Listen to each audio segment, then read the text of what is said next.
It's funny how your brain lies to you about risk. I honestly believe the biggest danger that night was going to be someone complaining about the music, maybe a passive-aggressive note on my door, maybe an HOA email with too many exclamation points. I did not think the danger would be a woman standing in the street filming my house telling 911 that there were armed men inside my garage. That part came later. Before everything went sideways, it was one of those evenings that feels rare once you hit adulthood. The kind where time slows down just enough that you notice it. The air was warm, but not sticky. The sky had that orange-pink color that makes every house look nicer than it really is. My driveway was clean for once, and my garage, normally a graveyard of boxes, broken tools, and regret, had been transformed into something that almost looked intentional. My name's Ion. I live in a neighborhood run by an HOA that treats grass height like a criminal offense. These people once sent out a newsletter reminding everyone that holiday lights must be white or warm yellow only, not blue. Not multicolor, not festive, approved colors. That's the energy we're dealing with. So normally I play the game, trash cans hidden, lawn trimmed, smile at the patrol guy like he's my coworker. I don't argue, I don't push, I keep my life small enough to fit inside their rules. But that Friday was different. My younger brother Samir had just gotten back from out of town. He'd been gone for weeks doing some kind of training he never explained properly. My cousin Balal, who treats family gatherings like a sacred duty, told me, "Bro, do it in the garage. Low-key. Food, music, just people we trust. Garage parties are cultural. You're not trying to be wild. You're trying to forget rent exists." So I cleaned. Like actually cleaned. I rolled my car out, swept the floor until the concrete looked lighter, hung 2 cheap LED strips from the beams, set up folding chairs in a loose circle, big cooler by the side door, grill in the driveway, main garage door half open so air could move through. I told myself it was harmless. Family. A few friends. No yelling, no chaos. Done by 10. By 7:30, people started arriving. Shoes on concrete. Voices. Laughter. Samir came first, hugging me like he hadn't seen me in a year instead of a month. Then Bilal with bags of food like we were preparing for winter. Then more people. That's when I noticed something strange. The guys Samir brought didn't move like normal guests. They weren't loud, they weren't awkward, they weren't glued to their phones. They walked in, looked around without obviously looking around, smiled, shook hands, and positioned themselves in ways that felt intentional. One tall guy in a black t-shirt and jeans moved like he was aware of every door without staring at any of them. He shook my hand and said, "Thanks for having us, man." His voice was calm. Too calm. 2 more showed up the same way. Same vibe. Friendly, but alert, like their bodies were set to observe by default. Bao leaned over to me and whispered, "Why your brother's friends look like they could arrest a feeling." I laughed, but it stuck in my head. Still, the night felt good. Music playing low. Grill popping. Someone brought samosas. Someone else brought wings. People roasted Samir for his haircut. I caught myself smiling without trying to. And then, I felt it. That sensation you get when someone is watching you. I turned toward the driveway and saw her standing at the edge of it. Perfect posture. Arms crossed. Phone in hand. Not waving, not smiling. Just staring into my open garage like she'd found a violation in the wild. Her real name is Linda, but nobody calls her that. Everyone calls her Karen because she earned it in small, consistent ways over years. The way she walks her dog like she's inspecting lawns. The way she photographs parked cars. The way she once told my mother our curtains were too dark and aggressive. Curtains. I stepped outside with a paper plate in my hand like I was visiting her instead of the other way around. "Hey Linda, everything okay?" She pointed at my garage like I'd committed a public offense. "Do you have a permit for this gathering?" I blinked. "A permit." "Your garage door is open. You have people inside. Music. That violates community standards." I tried to keep my voice calm. "It's just family and friends. We'll be done by 10. Her eyes slid past me into the garage. She spotted the cooler. "What's in that?" "Drinks, ice, food." She walked closer, craning her neck like she was counting bodies. "How many people are in there? This looks excessive." From inside the garage, laughter drifted out. Someone telling a story. For some reason, that sound made her face tighten. "I'm going to need you to shut this down." That was the moment something in me broke quietly. "I'm not shutting it down. We're not hurting anyone." Her lips pinched. "Then I'll handle it." She turned and marched back toward the sidewalk, already pulling out her phone. Bal came out wiping his hands. "That her again?" "Yeah." He watched her speed walk away. "She's calling someone." "Hotline," I said. "No," he said. "She's doing the dramatic thing." I went back into the garage, trying to shake it off. Samir was laughing with his friends. The tall guy, Marcus, was telling a story about someone locking their keys in their car while holding them. I leaned toward Samir. Who are your training friends exactly? He grinned like he'd been waiting. Oh, most of them are cops. My brain just paused. What? Off duty. Long week. Wanted somewhere chill. I looked around again, and suddenly everything made sense. The posture, the scanning, the way they stood. Samir saw my face and laughed. Relax. They're just people. Before I could respond, Marcus glanced toward the garage door. Someone outside is filming. Through the half-open door, I saw her across the street, phone up, recording like she was documenting a crime. Then she lifted it to her ear. Yes, she said loud enough for us to hear. There are multiple men in a garage. Suspicious behavior. I don't feel safe. Inside, the garage went quiet in a way that didn't feel natural. No music, no jokes, just stillness. Samir whispered. She didn't. Marcus exhaled slowly. She did. That's when the siren started. Faint at first, then closer. And standing there in my own garage, surrounded by men who suddenly made terrifying sense, I realized something awful. This was about to turn into the dumbest misunderstanding of my life. And the woman who started it thought she was in control of the story. The wail of sirens grew louder, echoing against the neat uniform houses of our neighborhood like an intruder in a painting. Inside the garage, everything had shifted. The air that had been filled with laughter, the smell of grilled meat, and the hum of a playlist now carried a tense, taut energy. Conversations died mid-sentence. Chairs scraped softly as people stood, but it wasn't panic, it was alertness, precise and disciplined. I felt a cold sweat prick at my neck, realizing that the harmless garage party I'd envisioned had transformed into a scenario I didn't understand yet. Marcus, the tall one, glanced towards Samir with a small, measured nod. Phones away, he said softly. Hands visible. Let's not make this weird. His calm, commanding tone made my heart rate spike. There was no room for argument. Every off-duty officer at the party obeyed instantly, adjusting their stance like professionals on a quiet drill. I could feel their experience in the way they held themselves, the way their eyes casually scanned exits and entry points without seeming to. And me? I was just a civilian in the middle of what looked like an armed standoff to anyone watching from the street. I swallowed and forced myself to step outside again. Linda, Karen, depending on who you asked, was halfway down the sidewalk, phone raised and aimed at the garage like she was about to capture a live crime scene documentary. Arms crossed, face set, confidence radiating. I raised my hands in a gesture of peace, careful not to startle her or give her the slightest excuse for escalation. Linda, I said, voice steady despite the adrenaline pulsing through my veins. Calling 911 is a bit much, don't you think? Her smile flickered. Actually smiled. The kind of smile that isn't warmth but triumph. She explained to me what she had already told the operator. A group of men loitering in my garage, possibly armed, behavior suspicious, alcohol involved, and me, the homeowner, uncooperative. My chest tightened with each word. Suspicious? How? I wanted to ask. But the words caught in my throat as I realized she genuinely believed what she was reporting. You tell me, she snapped. Why are there so many men in your garage? Why are they watching the street? Why did one of them shut the door when I walked by earlier? Not armed, I tried to interject. It's just a family gathering.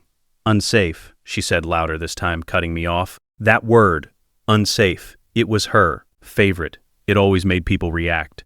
A neighbor 2 houses down peeked through curtains. Another opened their front door slightly, frozen, curious, worried. The sirens drew closer, flashing lights reflecting off perfectly trimmed lawns and identical mailboxes.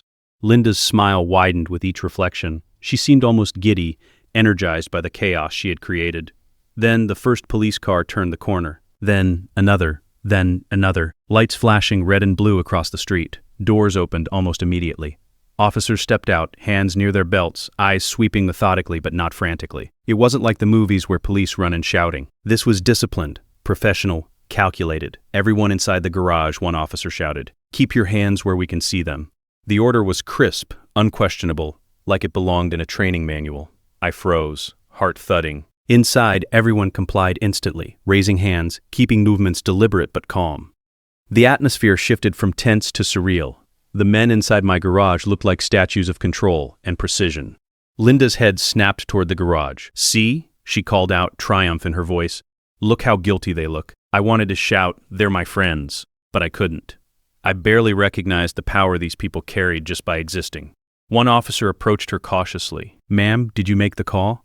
Yes, she said proudly, puffing up, as though she had just done a public service. I feared for my safety. The officer nodded once and turned to me. "Sir, are you the homeowner? What's happening tonight?" I swallowed hard. "Family gathering," I said. "Small group, nothing illegal. Just celebrating my brother's return." His eyes swept across the garage, taking in the men and the setup. They looked at each other and back at me, silently acknowledging something I hadn't fully processed yet. Recognition hit like a punch. One officer's gaze lingered on Marcus. "Evening, Jake," he said calmly. Marcus nodded slightly, lowering his hands. The rest of the men inside the garage subtly relaxed, just enough to show composure without breaking protocol. One by one, the officers began identifying familiar faces, whispering names to one another. Louise, Chen, Marcus, Jake, and the tension evaporated as the reality sank in. These weren't random party guests. These were colleagues, off-duty police officers, professional enough to recognize each other instantly in a chaotic scene. Linda noticed the subtle shift immediately. "What's happening?" she demanded, confusion creeping into her voice. "Why are they talking like that?" One of the officers turned toward her, voice low but firm. "Ma'am, these individuals are law enforcement." She froze. "It what?" The words caught in her throat. The officers repeated it, one after the other, calmly and clearly. "Off-duty police officers, this gathering is lawful and non-threatening." The realization hit her slowly, like a physical weight. Her phone wavered in her hands for the first time that night. Her composure cracked further when one of the officers stepped forward, calm but assertive. "Ma'am," he said, "you called 911 and claimed we were armed and dangerous." The laughter that had once been triumphant now came out thin and nervous. "I was being cautious," she mumbled. "It's my responsibility to protect the neighborhood." Marcus tilted his head slightly. "No one here is a threat," he said. "We understand you felt unsafe, but your report is false." The street was dead silent. Neighbors who had been peeking now stepped fully outside, holding phones, whispering, exchanging glances. The air carried the tension of years of authority being confronted with reality. Linda lifted her chin stubbornly. "I document everything," she said, voice quivering slightly, trying to regain control. The officer didn't flinch. "Ma'am," he said evenly, "false reports of emergencies are serious. Misuse of 911 can carry consequences." A hush fell. Linda's shoulders slumped imperceptibly. She tried to find a retort, but came up empty. The truth of her exaggerations was out in front of the entire neighborhood, illuminated by the flashing lights and the calm authority of the men in my garage. Her advantage, the illusion of control, had evaporated. I watched her struggle, and a sense of vindication swelled inside me, tempered by awe at how close we had come to a night spiraling completely out of control. The senior officer arrived then, walking slowly from the last vehicle, surveying the scene with hands resting lightly on his belt. His presence alone carried weight. He asked a single question that made Linda's confident posture falter. "Who reported this, and why?" She hesitated, the words fumbling. I did. For safety reasons." The officer nodded once, almost contemplatively. "Walk me through exactly what happened that made you call 911. She gestured wildly, recounting the open garage, the number of men, the perceived suspicious behavior. The officers listened, jotting notes, exchanging glances, confirming each other's recognition of the situation. It was over a quiet that seemed almost holy. The sirens, the flashing lights, the tensest moments of fear, it all became a tableau of truth versus assumption. For the first time, I understood the full weight of what had been happening. Linda wasn't just overzealous. She had weaponized her fear and authority to control the narrative. Tonight, that control would be dismantled before the eyes of the street, and I was standing at the center of it, finally realizing how close we had come to disaster, and how quickly the narrative could shift, when everyone saw the truth. The silence on the street was heavy, the kind that presses against your ears until you start noticing the smallest sounds, the shuffling of shoes, the hum of the stopped grill, the faint crackle of the LED lights above the garage. I stepped forward, trying to keep my hands visible and my tone steady. "Linda, everything is calm. No one is armed. No one is drinking. This is just a gathering." Her eyes darted between me and the men in my garage. Her phone still hovered midair, trembling slightly, but she hadn't lowered it yet. "It looks dangerous," she said, voice tight. "The way you all are standing, the way one of you closed the door when I walked by, that's suspicious." I swallowed hard. "It's called privacy," I said. "We're all off duty. This isn't a threat to anyone." Marcus stepped slightly forward, hands open and calm. "Ma'am, we understand your concern," he said evenly, "but your report is false. There are no weapons, no threat, and everyone here is cooperating fully. Your 911 call is unnecessary." The first officer on the scene, a tall man with a commanding presence named Jake, glanced back at the other men in the garage. "Let's make this simple," he said, addressing the group in my garage. "Hands visible, nothing concealed. Confirm your identities quietly." One by one, the off-duty officers raised their hands, shifted subtly to show badges clipped to their belts, and murmured their names. Off-duty police, on a legal gathering, entirely lawful. The transformation was subtle but complete. Where before Linda had seen a group of suspicious men, now the street saw a gathering of professionals trained in. Disciplined, nothing more, nothing less. Her expression faltered, her confident, triumphal stance wavered.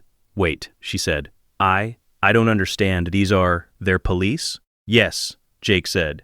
"Off-duty, private gathering, not threatening." She blinked, and I could see the panic start to creep in, replacing the smug satisfaction she had carried all evening. But I saw," she stammered, lowering her phone slightly. "They looked like dangerous men." I was being cautious. Marcus shook his head slowly. "Perception doesn't equal threat," he said. "You assume danger where none existed." Neighbors had fully emerged from their homes now, phones raised, murmurs rippling through the crowd. Some were shaking their heads, others whispered encouragement to me. I could feel the energy shift as the truth became undeniable. Linda's fear was not only unfounded, it was public. The senior officer approached, taking in the scene with slow, measured glances. His presence alone quieted everyone further. "Ma'am," he said, looking directly at Linda, "you have a history of reporting emergencies that were unfounded?" Her face went pale. I was trying to protect the neighborhood." He nodded, almost to himself. "We're aware of prior calls flagged as unsubstantiated. Repeated misuse of 911 is serious. Tonight's report will be documented as false." Linda's shoulders slumped. Her triumphant smile vanished. The phone slipped slightly from her hands, and for a moment she looked like a child caught in a lie she had believed was right. "Please," the officer continued, voice calm but firm, "understand the seriousness. Emergency services are for genuine threats. Misusing them puts real people at risk." I exhaled quietly, relief and disbelief mixing in my chest. The off-duty officers lowered their hands just enough to show control without breaking form. Conversations started. Quietly in the garage again, light but restrained. Music still off, chairs being adjusted. The air of calm professionalism radiated, and I felt a sense of awe I couldn't articulate. Neighbors whispered among themselves. "She called 911 on her own neighbor for nothing," one muttered. Another shook their head. Finally, someone held her accountable. Someone else whispered. "Linda tried one last maneuver, but this still violates HOA rules," she said, voice shaky. Garage doors open, gatherings not permitted. The senior officer's eyes narrowed slightly, a subtle but unmistakable warning. "Ma'am," he said evenly, "civil matters such as HOA rules are not reasons to call emergency services. This is a misuse of police resources. Do you understand?" Her lips pressed together. No argument came. Her clipboard energy, her phone authority, her sense of control, it had evaporated in the harsh light of truth, the flashing reds and blues, and the collective gaze of neighbors finally seeing what had been happening for years. I felt a quiet satisfaction settle over me. Not just for me, not just for this garage party, but for everyone who had endured the subtle tyranny of fear and authority wielded unfairly. Linda had always relied on the threat of escalation, the assumption that people would freeze at her voice. Tonight, that illusion shattered. The officers began clearing out slowly, shaking hands with some neighbors, exchanging brief pleasantries. Linda didn't speak. She walked back toward her house, head down, phone off, silent for the first time that evening. I turned to Samir and Bilal. The relief on their faces mirrored mine. Marcus raised a soda can quietly, a small toast to the controlled chaos that had just unfolded. Laughter started again, soft, careful, a contrast to the tension that had gripped the neighborhood. We resumed our party, quieter now, aware of what had almost happened, but also grateful for the professionalism and calm that had restored order without violence. And as I watched the last police car leave, the sirens fading into the distance, I realized something fundamental had shifted in the neighborhood. People weren't afraid anymore. Witnessing the truth had changed the power dynamics. The woman who had loved calling 911 finally faced the consequences of her actions. And for the first time in years, I felt like our street could breathe without fear of arbitrary authority. The night settled around us like a blanket. The music eventually came back on. Laughter returned, this time freer, lighter. And in that soft glow of LED lights, over the smell of grilled food, I realized something I hadn't before. Sometimes justice isn't loud. Sometimes it's quiet, meticulous, and undeniable. And tonight, it was ours. The night air had finally begun to feel normal again, but the sense of calm was different this time. It wasn't the careless, easygoing calm that comes from a party going well. No, this was the quiet that follows a storm, the kind that makes you hyper-aware of every sound and movement, even after the danger has passed. I stepped back into the garage and let my eyes travel across the room. Samir was leaning against the wall, arms crossed, trying to look casual, but his jaw was tight. Bilal was adjusting chairs, and the off-duty officers, Marcus, Jake, Louise, Chen, were quietly rearranging the cooler, making it accessible but still out of the way, maintaining that same calm, controlled energy that had made Linda freeze. I sank into a folding chair, exhausted in a way I hadn't been in years. I wanted to laugh, to scream, to do something to release the adrenaline. But all I could do was breathe and watch.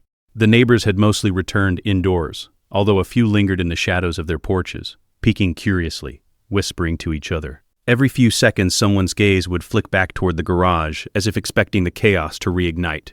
But it wouldn't. Not tonight.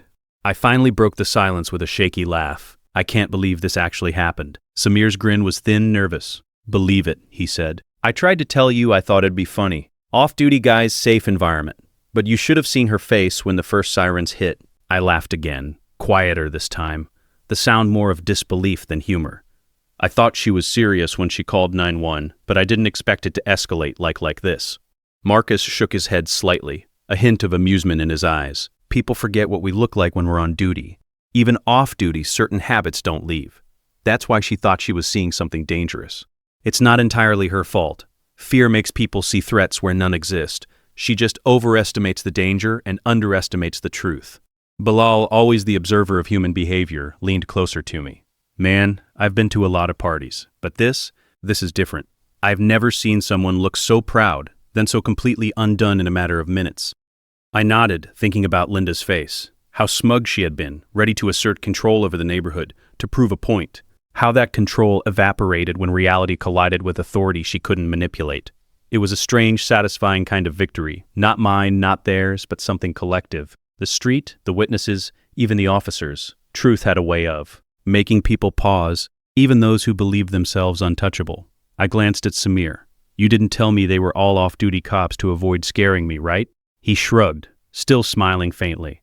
You'd have freaked. Honestly, it was better this way. Makes the story worth telling. I couldn't argue with that. Worth telling, yes. And it was going to be shared. I just hoped the lesson would sink in for everyone involved. That night wasn't just a story about a party or an HOA complaint. It was a lesson about perception, fear, and the thin line between authority and overreach. It was a reminder that people often act from assumption, and assumptions have consequences.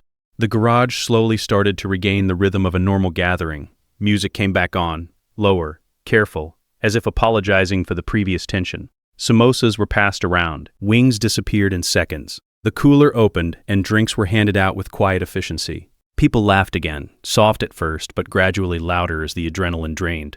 I noticed Marcus leaning back against the wall, soda in hand, letting himself enjoy the small sense of victory. Jake was recounting a story about a training exercise, drawing quiet chuckles.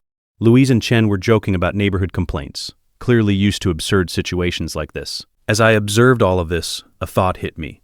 The true power Linda had relied on wasn't real. It was fear, amplified by uncertainty and ignorance.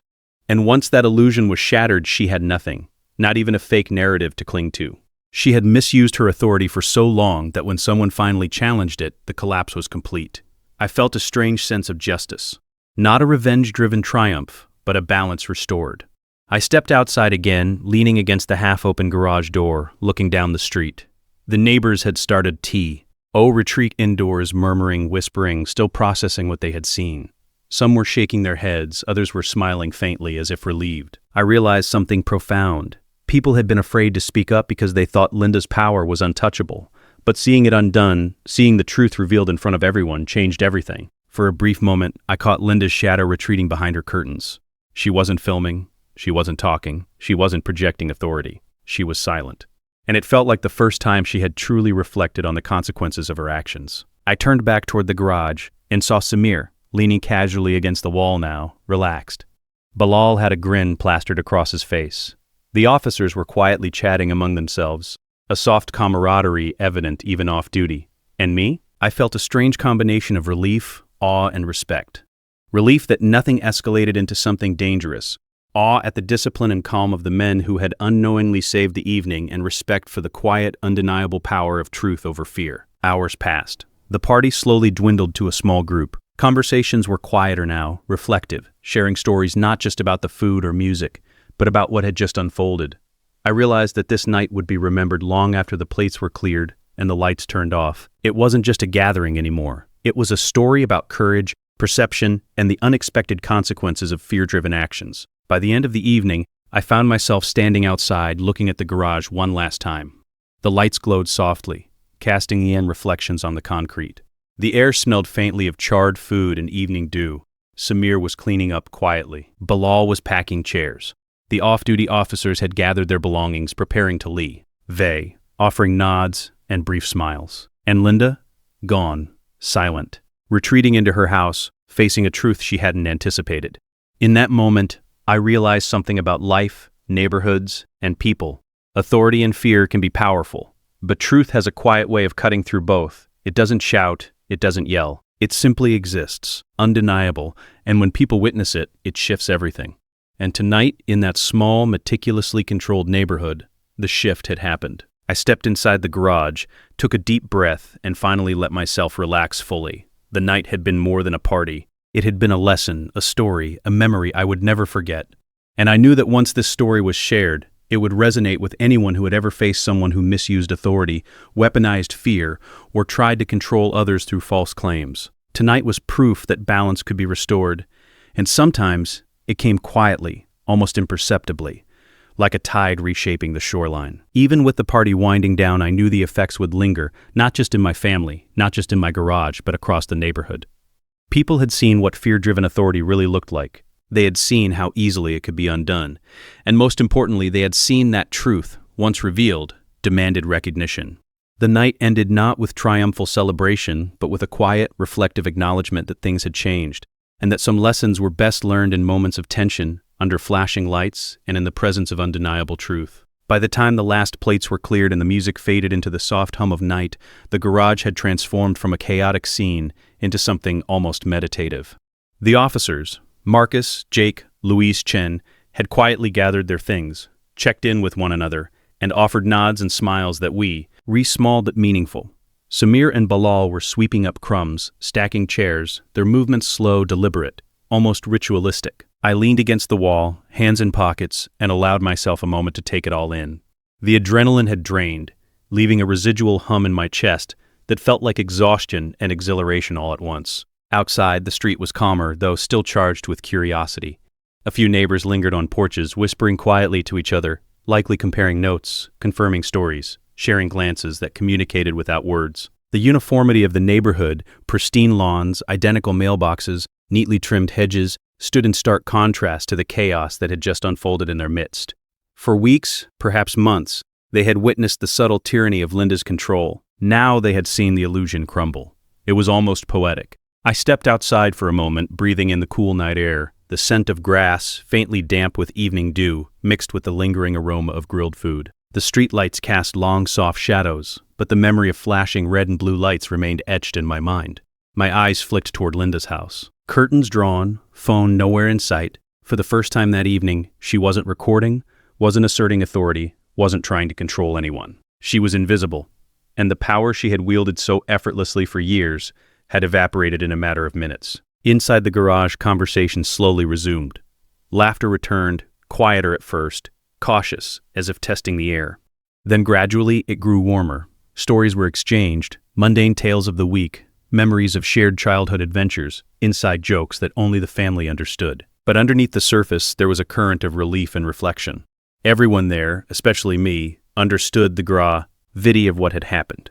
We had narrowly avoided an unnecessary escalation. We had witnessed the collapse of a false narrative in real time. Marcus raised his soda can slightly, a small, silent toast to the controlled chaos that had just unfolded. To surviving HOA drama, he said softly, a grin tugging at the corners of his mouth. The others chuckled quietly, nodding in agreement. It was a simple gesture, but its weight was immense. It was recognition of professionalism, of discipline, and of the subtle victories that come from standing firm in the face of absurdity. I caught Samir watching me, a faint smile on his lips. "Told you it would be interesting," he said. I laughed softly, shaking my head. "Interesting is one word for it," I replied, thinking of Linda, the sirens, the officers, the neighbors, the surreal tension that had gripped the evening. It had been more than interesting. It had been transformative. Bilal leaned against a wall, arms crossed, observing the quiet aftermath. "You know," he said thoughtfully, "people forget how quickly fear can spread, and how powerful it feels until it's confronted with truth. Tonight, they saw that firsthand." His words hung in the air, weighty and deliberate. I nodded, realizing the truth in them. The street had been held hostage, not by actual danger, but by the perception of danger, magnified by Linda's assumptions and her unearned authority. I moved to the half-open garage door, peering out at the neighborhood. The quiet that had settled over the houses was almost eerie. Where there had been tension, there was now stillness. Where there had been fear, there was now reflection. It was as if the entire street collectively exhaled, letting go of the anxiety that had been simmering just beneath the surface. And yet the memory of what had transpired remained vivid, a reminder that authority and perception, when Mrs. Ed, could escalate quickly, but also that they could be corrected quietly and decisively. The officers had started to leave, one by one. Each nod, each handshake, each brief smile carried a message of reassurance. They were no longer the unknown, threatening figures Linda had perceived. They were professionals, colleagues, friends, and their presence had transformed the narrative entirely. Watching them depart, I felt a profound sense of gratitude, not just for their intervention, but for the clarity and calm they brought to a situation that could have spiraled into chaos. As the night deepened, the garage emptied further. The remaining family and friends lingered, savoring the quiet, reflective moments that follow intense experiences. Conversations meandered, touching on memories, lessons learned, and the absurdity of the evening's events. We spoke softly, careful not to disturb the fragile peace that had been restored. The laughter, though subdued, was genuine, carrying with it the weight of shared understanding. I found a quiet corner and leaned against the wall, letting the silence wash over me. The lights above cast a warm glow, illuminating the remnants of the party. Folding chairs stacked neatly, a few cups on a side table, the faint scent of grilled food lingering in the air. It was ordinary and yet extraordinary, a testament to the strange, unpredictable nature of life and human behavior. Tonight had been a lesson, a story, and a memory all at once, and I knew that once it was shared, it would resonate far beyond the walls of this garage. Finally, I stepped outside one last time, taking in the scene. The neighborhood was calm, orderly, but the undercurrent of change was palpable. The illusion of fear and authority that had gripped the street for so long had been dismantled, quietly but irrevocably. Linda's power had been exposed as a construct, dependent on assumption and perception rather than truth. And in its absence, something fundamental had shifted. People were no longer afraid to observe, to question, to witness reality without bias. I took a deep breath, feeling the weight of the evening settle fully. The air was cool, carrying with it the scent of grass, the faint aroma of extinguished charcoal, and the lingering energy of the night's events. The garage, now nearly empty, stood as a silent witness to what had transpired, a space that had contained tension, authority, fear, and ultimately clarity. As I closed the garage door behind me, I knew this night would be remembered, not for the food, the music, or even the party itself, but for the lessons embedded within it about fear, perception, authority, and the quiet power of truth.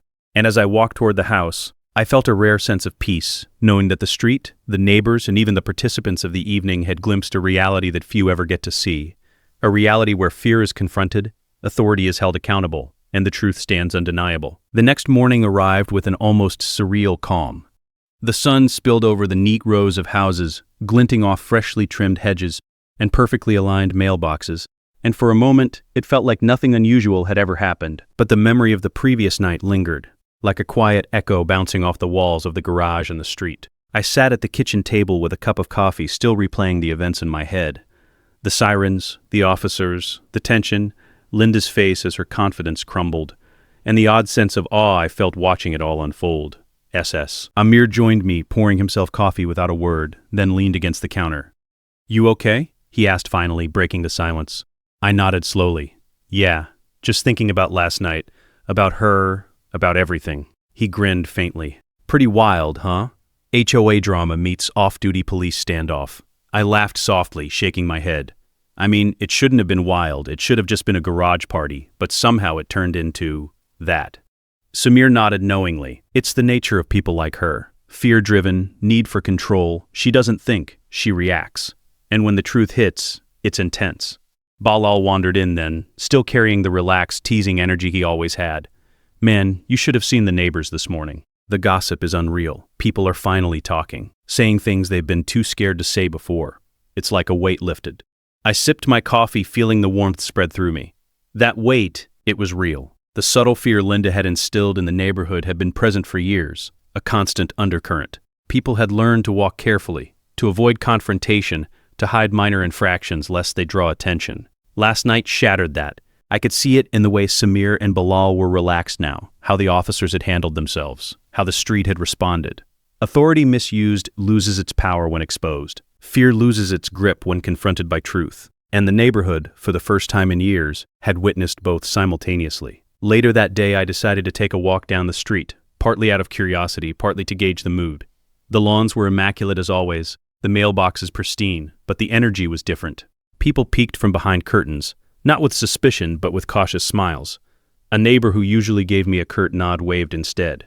Another muttered a queer, about time, as I passed. It was subtle, almost imperceptible, but it was there.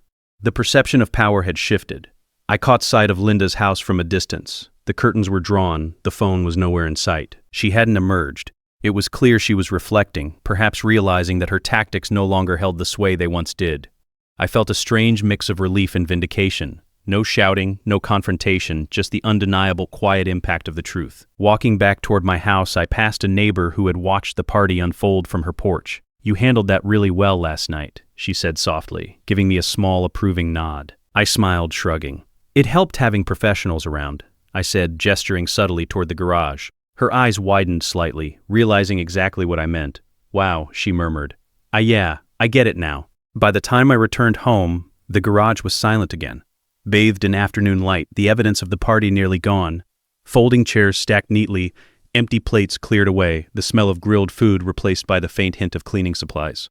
I walked in, running a hand along the countertop, reflecting on how quickly something ordinary could transform into a story of tension, perception, and authority. That evening, as the sun dipped behind the rooftops, the street felt almost surreal, peaceful, calm, ordinary, but layered now with a sense of understanding and reflection. People were no longer afraid to look, to observe, to acknowledge reality. Linda's power, built on fear and exaggeration, had collapsed without a single raised voice from us, and the neighborhood had watched it all unfold. Samir, Bilal, and I gathered again in the garage, this time just the three of us. We laughed quietly, reminiscing about moments from the previous night. The panic, the stifled laughter, the surreal calm of seeing trained officers respond with precision. "We'll be telling this story for a long time," Bilal said, shaking his head with a grin. "Yeah," I said, smiling despite myself. "It's more than just a party now, it's a lesson." A soft quiet settled over us, a contrast to the chaos of the night before. The tension had faded, replaced by reflection, understanding, and a sense of accomplishment. We had survived the absurdity, navigated the fear, and come out the other side with clarity. The neighborhood, too, had witnessed it all, and I knew that the impact of last night would ripple far beyond the walls of my garage. As night fell, I stood by the half-open garage door, watching the street bathe in the soft glow of porch lights. The hum of distant traffic, the occasional bark of a dog, and the quiet whisper of leaves in the evening breeze filled the air. It was Ordina. Wry, peaceful, yet charged with the memory of what had transpired. Fear had been confronted. Authority had been challenged. Truth had prevailed. And in that quiet, reflective moment, I realized something profound. Life has a way of testing people, of revealing truths in the most unexpected ways. Last night had been more than a party. It had been a microcosm of human behavior, perception, and the delicate balance between fear and authority. And now, as the night deepened and the neighborhood settled into calm, I understood something I would never forget. Sometimes, the quietest moments carry the loudest lessons. The days that followed felt strangely surreal, as though the events of that night had created a ripple through the entire neighborhood. Words spread quietly at first, through whispers, casual nods on walks, the occasional hesitant conversation over fences. People were still processing what they had witnessed. The power dynamics on our street had shifted almost imperceptibly, but undeniably. Linda, who had once commanded attention through fear and exaggeration, had become a shadow of authority, and everyone could see it. It was as though the illusion had finally crumbled, leaving only the truth in its place. I spent much of that week reflecting on the entire experience. Sitting at my desk, I replayed each moment in my mind, dissecting the tension, the reactions, and the subtle movements that had signaled the presence of professional discipline. The way Marcus had positioned himself near the door, the calm awareness in Jake's posture, Louise's observant gaze, and Chen's quiet assurance, It was mesmerizing. I realized how much people rely on perception, how easily fear can cloud judgment, and how powerful it is when someone can confront that fear with composed truth. Samir and Bilal were my sounding boards through it all. We would sit in the garage, recounting moments we found remarkable. The precise timing of the sirens, the instant the tension shifted when the first officer recognized Marcus and the others, the slow, deliberate way the senior officer handled Linda. Each retelling brought new appreciation for the subtle intricacies that had kept the situation from escalating into chaos. Neighbors began to emerge from their homes with newfound confidence. Conversations that had been muted, tentative, or non-existent suddenly blossomed. People shared stories about Linda's previous complaints and exaggerated reports, comparing experiences that had been dismissed for years. The collective acknowledgement of her missteps created an atmosphere of community solidarity, an unspoken agreement that fear would no longer dictate behavior. The subtle balance of authority had been corrected, and everyone could sense it. One afternoon as I walked down the street, I noticed neighbors exchanging smiles and greetings that had previously been curt or cautious. One woman who had once been fined over the color of her mailbox waved openly as I passed. A man I rarely spoke to nodded in genuine acknowledgement, no hint of the previous apprehension in his expression. Even the children seemed to play more freely, their laughter spilling across the sidewalks without the shadow of reprimand lurking behind it. Linda, meanwhile, had become noticeably reclusive. Curtains drawn, phone absent, no HOA announcements, no dramatic interventions. The authority she had wielded with such certainty had vanished, replaced by an awkward awareness that her power depended on perception rather than fact. For the first time, she had to confront the reality that people could see through the persona she had carefully constructed. And though she did not speak publicly, her absence from the usual neighborhood watch activities sent a clear message. The game had changed, and she was no longer in control. Back at the garage, our gatherings became a new sort of normal. Not wild parties, not loud excesses, but a comfortable space where friends and family could come together without the looming weight of imagined threats. We laughed more freely, shared stories more openly, and carried ourselves with a subtle confidence, aware of what had been witnessed and what had been corrected. Even the off-duty officers remained part of the occasional gatherings, their presence a quiet reminder of discipline, preparedness, and calm. Reflecting on everything, I realized the night had taught me lessons beyond HOA disputes or neighborhood drama. It had illustrated the fragile nature of authority when divorced from truth, the impact of assumptions and fear on human behavior, and the profound effect that calm, composed action can have in diffusing tension. Power misused can create chaos, but power confronted with honesty and clarity can restore balance in the most unexpected ways. Weeks later, the neighborhood felt lighter, people smiled more openly, conversations flowed more freely. The subtle oppression of fear had lifted, and I knew that it wasn't just about Linda resigning from the HOA board, it was about everyone recognizing that their voices mattered, that truth had weight, and that authority could be challenged, without confrontation. Sitting in the garage one evening, the sun casting long shadows across the concrete, I felt a deep sense of satisfaction. Not from victory over an individual, not from the drama itself, but from witnessing a community awaken to its own power, freed from the constraints of fear. The laughter, the stories, the small celebrations of everyday life, they all carried a new meaning now, a quiet reminder that control and intimidation are only temporary when truth stands unwavering. And as night fell, the street settled into a calm that felt permanent, at least for the moment. The hum of distant traffic, the occasional bark of a dog, the soft rustle of leaves in the evening breeze, all underscored the reality that life had returned to its rhythm. But with a subtle difference. People were no longer afraid to observe, to speak, to act with awareness. The lesson of that night had been learned, not with force, but with quiet resolve. I knew then, as I watched the soft glow of porch lights reflect on the street, that this story would be remembered, not for the party itself, not for the food or music, but for the way fear was confronted. Assumptions were challenged, and truth quietly prevailed. And in that understanding, I found not just relief, but a profound sense of hope. That even in ordinary neighborhoods, ordinary streets, and ordinary lives, justice and clarity could emerge, quietly, inevitably, and undeniably.